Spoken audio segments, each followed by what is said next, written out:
loolu mooy julli gi nga ne la julli gi mu ne ku def loolu dana tabbi ajjana wa barik ala man wahabta li bi jaahihi shahr ramadan hadha shakartu bil qalbi ilahi shukra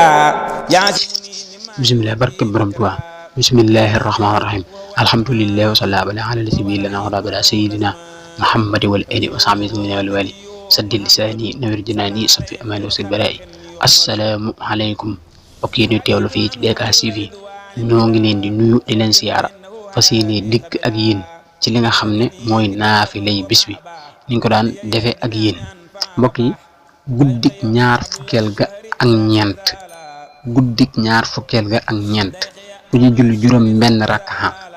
rakkaxa bu ci ne mu jàng ca faatihatul kitaabi benn yoon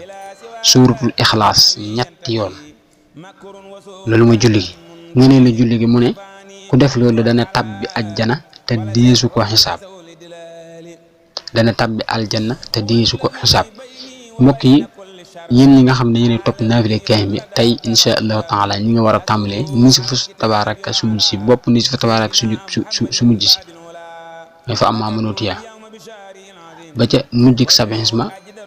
minal jinnati wan naas kon tey la kaamil bi di wàcc kon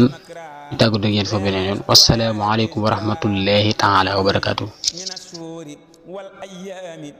رمضان شهر الأمان والمنى والفيضان ناجيت ربي بسهر رمضان شهر الأمان